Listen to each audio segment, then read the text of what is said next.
Welcome दोस्तों, आज के इस वीडियो के अंदर मैं आपसे बात करने वाला हूं कि अगर एक पुलिस ऑफिसर आपको झूठे केस में फंसा दिया है या फंसाना चाहता है तो ऐसी स्थिति के अंदर आप क्या कर सकते हैं।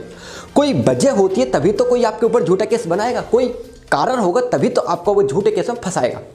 हो सकता है वो आपसे पैसे की डिमांड करना चाहता हो, कोई संपत्ति चाहता हो, कोई और चीज चाहता हो आपसे, वो इसीलिए आपको झूठे केस में फंसाना चाह रहा है या इसीलिए आपके ऊपर झूठा केस कर रहा है। तो क्या है रेमेडी? अब सबसे पहली चीज कि अगर पुलिस ऑफिसर जो आपको झूठे केस में फंसाना चाह रहा है,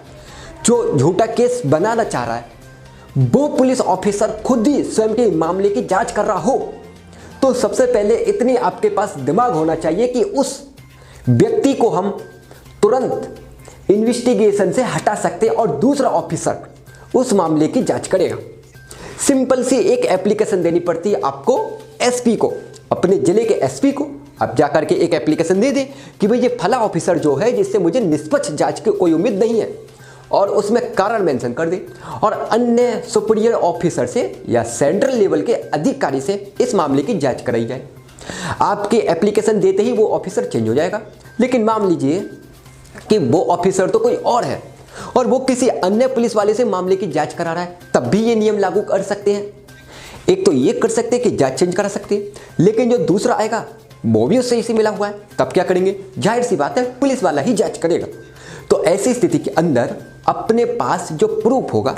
जो ये कहते हैं कि आपके खिलाफ ये जो केस बनाया जा रहा है पुलिस के द्वारा, ये झूठा बनाया जा रहा है, ये मिथ्या बनाया जा रहा है, मनगढ़ंत है, आप इस बात को लिखते हुए एक एप्लीकेशन एसपी को रजिस्टर पोस्ट कर देंगे आप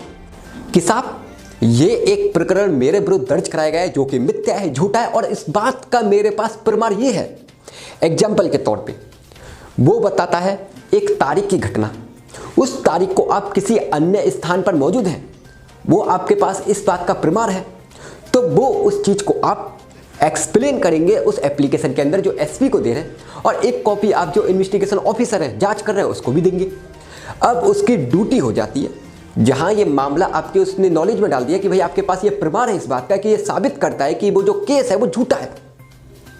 आपका कोई लेना देना ही नहीं है उस केस से, पुलिस वाला जबरदस्ती आपको उस केस में इन्वॉल्व कराना चाहता है। तो अब जो ड्यूटी ऑफिसर है, जो ड्यूटी कर रहा है, इन्वेस्टिगेशन ऑफिसर जो उस मामले की जो जांच कर रहा है, उसके ऊपर इस बात की जिम्मेदारी आ जाती है कि वो एक्चुअल स्थिति का पता करे कि मामला क्या है। आपका पक्ष भी उसको देखना पड़ेगा, और एक्चुअल में जब पुलिस किसी मामले की जांच करती है तो दोनों पक्ष को देखा जाना चाहिए, नियम भी ये कहता है। लेकिन कई बार देखा जाता है कि जानबूझ करके एक पक्ष को सपोर्ट कर दिया जाता है और दूसरे पक्ष को सुनवाई ही नहीं की जाती है। तो वही तरीका, जांच चेंज करवा करके जो सुनवाई करे उसके द्वारा कराएं आप जांच। तो हम बात कर रहे हैं कि आपने उसको दे दिया, अब उसकी जिम्मेदारी है कि वो एक्चुअल स्थिति का पता करे कि भाई मामला क्या है। आपने जो तथ्य दिए, जो आपने प्रूफ दिए, जो आपने बात रखी, उसको भी देखना पड़ेगा, उसका भी रिकॉर्ड उसको उस इन्वेस्टिगेशन में मेंशन करना पड़ेगा, क्योंकि उसने क्या पाया है आपकी बात में। आपने कहा कि साहब मैं फला दिन फला लोकेशन पे फला रेस्टोरेंट के अंदर खाना खा रहा था, फला व्यक्ति मेरे पास मौजूद था, तो पुलिस ऑफिसर की ड्यूटी थी कि वो फला लोकेशन पे जाए, फला रेस्टोरेंट में जाकर के पता करे कि फला व्यक्ति आया था क्या, सीसीटीवी फुटेज लगे हैं क्या, अगर लगे हैं तो वहाँ से कलेक्ट करें, उसको चेक करें, और अगर वो उसमें प्रमाण, ये बात प्रमाण होती है कि हाँ आप फला तारीख को उस जगह मौजूद थे, तो ऐसी स्थिति के अंदर आप सही हैं, उस पुलिस ऑफिसर को आपके खिलाफ कार्रवाई करने का कोई अधिकार नहीं है, और फाइनल रिपोर्ट फोर्स मानते हुए उस मामले के अंदर एफआईआर लगाना चाहिए। साथ ही जिसने आपके खिलाफ झूठा केस की शिकायत की थी, झूठा केस जो बनवा चाह रहा था, पुलिस ऑफिसर या कंप्लेंटेंट जो भी है उसके अंदर, पुलिस ऑफिसर हो या कंप्लेंटेंट या कोई अन्य व्यक्ति से उसने एफआईआर दर्ज कराई है, कोई भी हो सकता है, उस व्यक्ति के खिलाफ अब इसकी जिम्मेदारी है ऐसे इन्वेस्टिगेशन ऑफिसर की, क्योंकि आपने प्रमाण दे दिया और ये साबित भी होगी कि आप सत्य बोल रहे, तो 182 आईपीसी और 211 आईपीसी के तहत उसके खिलाफ कार्रवाई कर सकता है और कोर्ट से निवेदन कर सकता है। वो जब एफआईआर कोर्ट के अंदर पेश करेगा फाइनल रिपोर्ट, जो कि उसने झूठ पाई। ये तो हुई एक बात, लेकिन दोस्तों उस पुलिस ऑफिसर का क्या किया जाए, क्या कराया जाए जो आपको झूठे केस में फंसाना चाह रहा है या फंसा दिया है। देखो, अगर कोई फंसाना चाह रहा है तो अपनी बात तो रखनी चाहिए, ये तो मैं बता ही चुका हूं आपको किन किन तरीके से आप रख सकते हो, कैसे रख सकते हो, कैसे चेंज करा सकते हो उस ऑफिसर को। लेकिन किसी ने केस बना ही दिया, तब क्या करेंगे? जब केस बना दिया तो ऐसे पुलिस ऑफिसर के खिलाफ हम इस्तीगा पेश कर सकते कोर्ट के अंदर।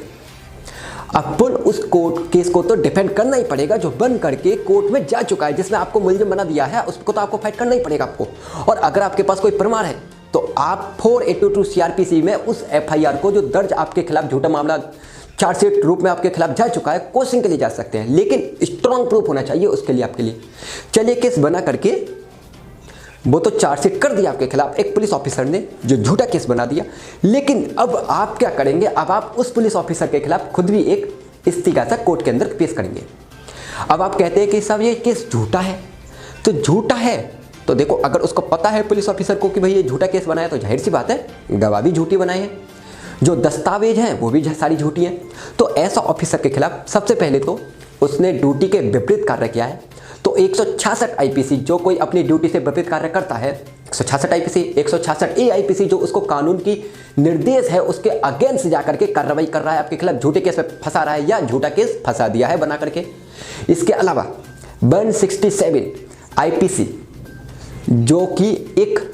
फॉल्स डॉक्यूमेंट बनाने की बात करता है, मिथ्या साक्ष्य क्रिएट करे हैं, उसमें 167 जो आपके खिलाफ कार्रवाई करने के लिए आपके कार्रवाई में ले रहा है, 167 IPC का ऑफेंस कर रहा है, 3 साल तक की सजा हो सकती है इस धारा के तहत। और इसके अलावा फॉल्स एविडेंस, जानते हुए कि ये मिथ्या है, ये मनगढ़ंत साक्ष्य हैं, उसको उपयोग में ले रहा है वो 196 IPC ऐसी मिथ्या साक्ष्य को जानते हुए कोई पुलिस ऑफिसर को जानबूझ करके इंटेंशनली यूज ले रहा है आपके खिलाफ, तो ऐसे पुलिस ऑफिसर के खिलाफ 7 साल तक की सजा हो सकती है 196 IPC के अंदर। और आपको जबरदस्ती अरेस्ट करके जो मामला मिथ्या है जानते हुए, ऐसे जानते हुए कि यह मनगढ़ंत साक्ष्य के आधार पर रिपोर्ट तैयार की गई है, आपकी रिपोर्ट बना करके कोर्ट में प्रोड्यूस कर रहा है, तो ऐसी स्थिति के अंदर 219 IPC और 220 IPC में आपको सुपुर्दगी कर रहा है ना वो कोर्ट के अंदर, इन दोनों धाराओं के अंदर 7 साल तक की सजा का प्रावधान है। ये सभी धाराएं एक ऐसे पुलिस ऑफिसर पे लगेंगी जो अपने पद का दुरुपयोग कर रहा है और आपको झूठे केस में फंसा रहा है। इसके अलावा 388 IPC के अंदर 10 साल तक की सजा हो सकती है उस व्यक्ति को जो आपको ऐसे केस में फंसा रहा है जो कि 10 साल से अधिक की सजा वाला ऑफेंस है। अब देखना पड़ेगा कि आपको कौन से ऑफेंस में फंसा रहा है। और अगर सिर्फ धमकी दे रहा है ना, सिर्फ कोई झूठे केस में फंसाने के लिए कोई पुलिस ऑफिसर, तो 389 IPC के तहत आप कोर्ट में इस्तीगासा कर सकते हैं। ये सभी धाराएं ऐसी हैं जो उस पुलिस ऑफिसर के खिलाफ बनती हैं। तो आप सबसे पहले इस्तीगासा करके कोर्ट में पेश कर दें, उसके बाद आप उस FIR जो आपकी शिकायत दर्ज हुई है उसकी नकल निकलवा करके अलग अलग डिपार्टमेंट में भेज सकते हैं। इन सभी जगह पर जाकर के जो आपने देनी पड़ेगी जो आपने आपके खिलाफ मामला दर्ज कराया। और अगर आपने साबित कर दिया, एक तो अगर आपने ये साबित कर दिया कि जो शिकायत आपके खिलाफ दर्ज कराई गई है, जो उसमें झूठा केस आपको विरुद्ध बनाया गया था, एक्चुअल में वो झूठा था, और ये साबित हो गया, तो निश्चित तौर पे उस व्यक्ति को टर्मिनेट कर दिया जाएगा। सस्पेंशन नहीं होगा, टर्मिनेशन होगा। अगर आप कानूनी रूप से फाइट करते हो ना, तो वो खुद ही अपने केस को विड्रॉ भी कर लेता है और आपके पास भी आता है राजीनामा करने के लिए, क्योंकि उसे पता है फेक बनाया पकड़ा जाएगा। तो इसलिए आपको घबराने की जरूरत नहीं है। कोई भी झूठा कोई केस बनाता है पुलिस ऑफिसर, तो आपको कानूनी रूप से इस तरीके से, जो तरीका मैंने जो बताया है, इसी तरीके से केस को फाइट करना चाहिए और केस करना चाहिए उस पुलिस ऑफिसर के ऊपर जिसने आपके खिलाफ झूठा मामला दर्ज कराया। डरने की जरूरत नहीं उससे। और अगर आपको इलीगल रूप से डिटेंशन में रखा गया था, जाहिर सी बात है इलीगल आपको गिरफ्तार किया गया था, तो आपके पास ये अधिकार भी है कि आप कंपनसेशन क्लेम कर सकते हैं। वीडियो अच्छा लगा तो वीडियो को लाइक कर दें और ज़्यादा से ज़्यादा इस वीडियो को शेयर कर दें ताकि लोगों की रोजमर्रा जिंदगी से उनको मदद हो सके, उनको कानूनी जानकारी पता लगता रहे। मिलते हैं आप सभी लोगों से अगली वीडियो में, जब तक